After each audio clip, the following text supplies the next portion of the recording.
Good morning children.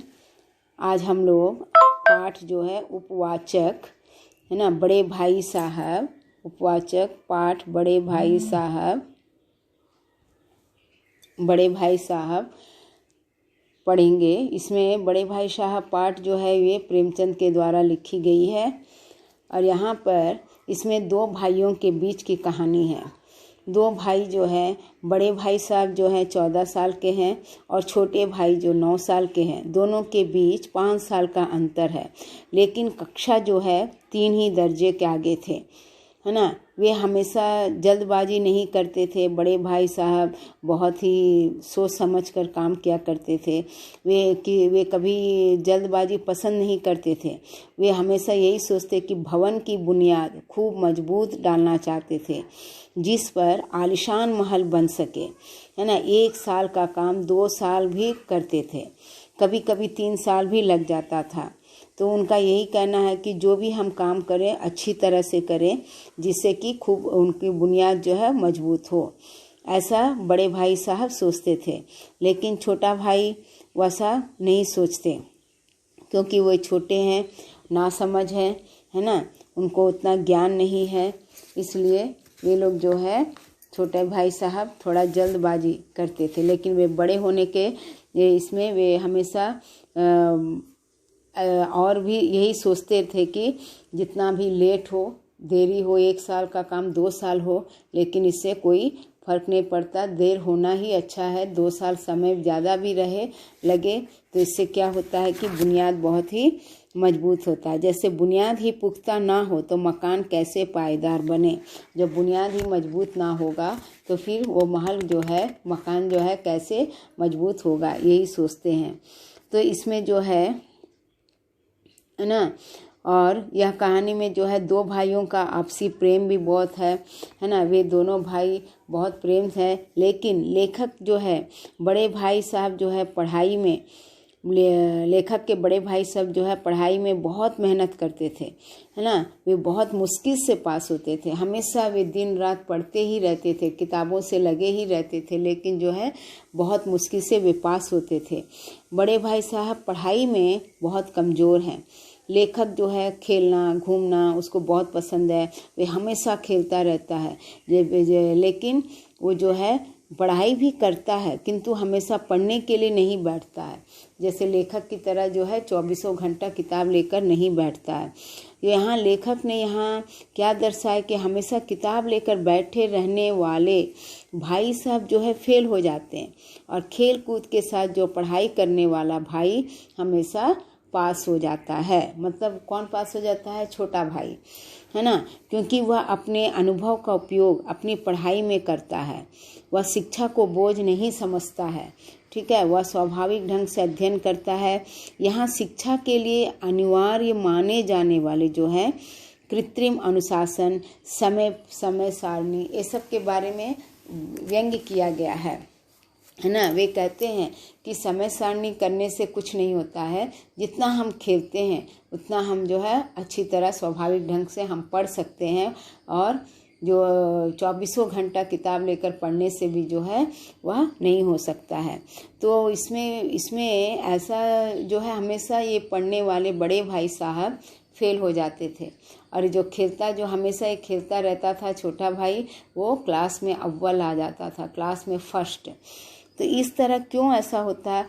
क्योंकि बड़े भाई साहब जो है हमेशा डांट फटकार से ही छोटा भाई जो है आगे बढ़ रहा है। तो वे जो हमेशा उनका ध्यान रखते थे छोटे भाई का। बड़े भाई साहब यही सोचते कि मैं बड़ा हूँ, तो मैं भी अगर खेलूँगा, मैं भी अगर पतंग उड़ाऊँगा, तो फिर मेरे छोटा भाई वही करेगा, मैं जो करूँगा तो वो फिर पढ़ाई नहीं करेगा। इसीलिए वे अपना सब कुछ बलिदान कर, अपना मन महसूस कर, उनकी इच्छाएं को दबाकर वे जो है क्या करते थे, छोटे भाई को सही मार्ग दिखाना चाहते थे, सही मार्ग पर ले जाना चाहते थे, है ना। और उनको डांट कर छोटे भाई को पढ़ने के लिए कहते थे। लेकिन वो छोटा भाई जो है बहुत ही चंचल, बहुत ही नॉटी नटखट जो है, वो डांट सुनता रहता था उनका, लेकिन वे फिर खेलने के लिए चला जाता। तो इस तरह खेलने पर भी बड़े भाई साहब जो है हमेशा उनको सही मार्ग पर ले जाना चाहते थे, क्योंकि वे चाहते थे कि उसका छोटा भाई सही अच्छे मार्ग पर रहे और उनका छोटा भाई आगे बढ़े। और बड़े लोगों की डांट भी बच्चों के लिए भी बहुत ज़रूरी होती है, क्योंकि बड़े लोगों की देख रेख में ही हमारा मार्गदर्शन होता है। अगर बड़े लोग अगर नहीं डांटेंगे तो छोटा जो भी हैं, छोटे बच्चे हैं, छोटे हैं, उनसे जो उम्र में छोटे, वे बहुत ही असावधान हो जाएंगे, केयरलेस हो जाएंगे, वे लापरवाही उनको आ जाएगी, है ना, वे सही मार्ग पर नहीं चलेंगे। इसलिए उसे कहा, बड़े भाई साहब जो है हमेशा उनको डांटते थे। वो भी बात अच्छी है, सच है कि जो भी बड़े लोग होते हैं, है ना, उनके डांटने से ही छोटे बच्चे जो है सही मार्ग पर चलते हैं, नहीं तो वे लोग नहीं चलेंगे, है ना। इससे ऐसा नहीं है कि छोटों पर उनका प्यार नहीं है, उनका प्रेम नहीं है, लेकिन है, प्रेम है, इसीलिए तो वे डांटते हैं कि वे बड़े गलत रास्ते पर ना जाए। छोटा भाई बड़े भाई की डांट से प्रेरणा पाकर कक्षा में हमेशा अव्वल आ जाता था। तो वो डांटने के कारण ही तो ना वो डर कर, है ना, वो डर से ही वो पढ़ता और क्लास में फर्स्ट हो जाता था। इस तरह बड़े भाई जो है हमेशा उनका ध्यान रखते थे। एक उदाहरण भी देते हैं कि दादी माँ का और हेडमास्टर जी का उदाहरण देते हैं। हेडमास्टर इतने पढ़े लिखे हैं, एमए पास हैं, एक स्कूल के कॉलेज के हेडमास्टर हैं, उनको मासिक वेतन 1000 रुपीज़ है, लेकिन जो है वे अपना घर जो है सही ढंग से चला नहीं पाते हैं, है ना। जैसे ही मंथ एंडिंग आता है फिर वे कर्जदार हो जाते हैं। उनको पैसा जो है 1000 रुपया पूरे महीना जो है वे सभी मतलब अपने खाने पीने के लिए, अपना घर का खर्च चलाने के लिए उनको नहीं होता है, फिर दूसरे से कर्ज लेना पड़ता है। जब उनकी माँ आ गई है, दादी माँ बूढ़ी माँ है, वो अनपढ़ है, फिर भी जब वो बोलती है कि दो हम चलाएंगे, मेरे को वो वेतन हमें दे दो, मैं घर को संभालूंगी, यह सोच कर करती है। जब दादी माँ जब ऐसा करती है तो क्या होता है, मंथ एंडिंग पैसे बच जाते हैं। वो 1000 रुपये में भी 100, 200, 300 बच जाता है, और वो माँ इतना अच्छा से करती है कि सब कुछ पूरा हो जाता है, किसी चीज़ का कमी भी नहीं होता है, और हेडमास्टर जी कर्जदार भी नहीं होते हैं। तो यहाँ क्या है, ये अंतर क्यों दिखाया गया है कि दोनों के बीच, यहाँ ये पढ़े लिखे हैं और वो दादी माँ जो है अनपढ़ है, पढ़ी लिखी नहीं है, लेकिन उम्र में बड़ी है, उनको तजुर्बा है, दादी माँ को तजुर्बा है, और ये जो है उम्र में छोटे हैं, ये पढ़े लिखे हैं, लेकिन इनको दुनिया का तजुर्बा कुछ भी नहीं है। तो इस तरह जो है पढ़ाई यहाँ पर जो है उतना इम्पोर्टेंस नहीं है, पढ़ाई ज़रूरी नहीं है इतना, लेकिन यहाँ तजुर्बा ही इम्पोर्टेंस है। जिस व्यक्ति को जो तजुर्बा होता है, उनको दुनिया का ज्ञान होता है, वे सही ढंग से सही रास्ते पर चलते हैं। इसलिए उनको कहा गया है कि यहाँ जो है उन्हें ग्रामीण का, उनकी यहाँ जो है समझा रहे हैं कि यहाँ तुम छोटे हो मेरे से, लेकिन तुमसे ज़्यादा तजुर्बा हमें है। मैं पास नहीं होता हूँ, मैं फेल हो जाता हूँ, ठीक है, मैं एक साल की पढ़ाई को 2 साल लगाता हूँ, 3 साल लगाता हूँ, लेकिन अनुभव मुझ में ज़्यादा है तुमसे भी। अगर मैं भी तुम्हारी तरह खेलूँगा तो तुम्हें कौन संभालेगा, यही समझाकर उन्हें समझाते हैं। तो इस तरह जो है समझाने पर वे कहते हैं कि जैसा भी हो, है ना, वे अपने भाई को फिर बाद में जब भाई की सब कुछ समझते हैं, वे जानते हैं, वे समझ कर तब बोलते हैं कि नहीं भैया जो है, एक जो है ये जब भैया के इनका तजुर्बा, जब दुनिया का सबसे ज़्यादा तजुर्बा रहेगा तभी वे समझते हैं और अपने भाई के गले लग जाते हैं और कहते हैं कि नहीं, मैं ही गलत हूँ, आप हमें सही रास्ते पर चलने के लिए हमें इतना आप मेहनत करते हो और आप हमारे लिए सब कुछ छोड़ दिए। यह समझता है तब भाई, छोटा भाई समझता है और गले लगा लेता है। इस तरह जो है दोनों भाइयों में आपसी जो है वह है तेज़ छोटा भाई, लेकिन यहाँ बड़े भाई जो हैं अच्छे हैं, वे भी समझदार हैं, लेकिन वे चाहते नहीं हैं कि हम हर चीज़ में जल्दबाजी करें। उनमें यही है। और ये जो है छोटा भाई चंचल है, इसीलिए वे जल्दबाजी हमेशा करता है।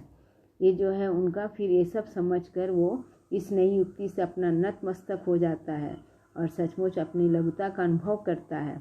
मतलब मैं छोटा हूँ और अपने बड़े भाई के प्रति उनके मन में जो है श्रद्धा उत्पन्न होती है।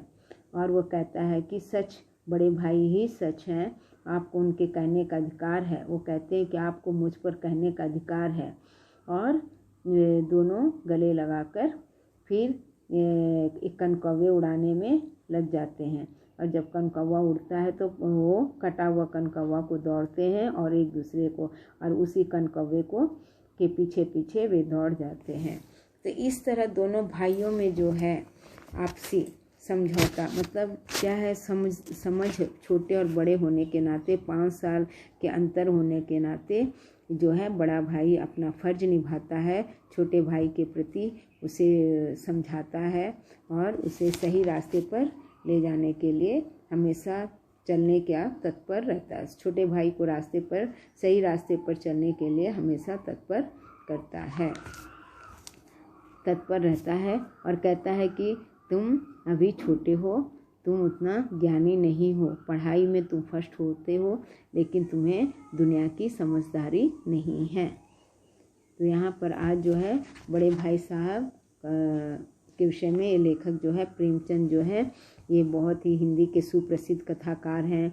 उनकी भाषा जो है मुहावरेदार हिंदी है। इसमें उर्दू ग्रामीण बोलियों का भी मिश्रण है। उनकी भाषाओं में जो है सजीव चित्रण देखने को मिलते हैं।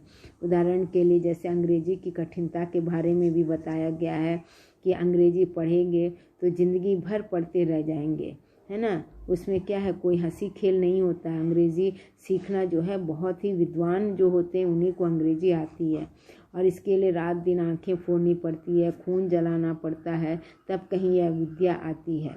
तो इस प्रकार हम देखते हैं कि प्रेमचंद अपने मनोवैज्ञानिक चित्रण के बल पर अपनी भाषा में सजीवता पैदा करते हैं और अपने छात्रों को पढ़ने के लिए समय सारणी की आवश्यकता पर भी व्यंग्य करते हैं कि मुँह हाथ धो लो, नाश्ता करो, उसके बाद अपना काम करो, फिर 1 घंटा इस तरह पढ़ो, उस तरह, और 1 घंटा इतिहास पढ़ो, 1 घंटा मैथ्स करो, 1 घंटा साइंस करो। इस तरह जो है डिस्ट्रीब्यूशन जो है वो चाहते हैं कि ऐसा, मतलब उतना रटंत मतलब क्या है, बाय हार्ट करना, तो इस तरह भी नहीं होना चाहिए। इस पर भी वे समझाते हैं। इस तरह जो है चित्रण जो है प्रेमचंद की भाषा की सजीवता का श्रेष्ठ प्रमाण है। तो अब इसमें हम जो है असाइनमेंट में क्वेश्चन आंसर देंगे, इसको आप लोग पढ़कर बाय हार्ट करके लिखिएगा। ठीक है बच्चों, ओके, धन्यवाद।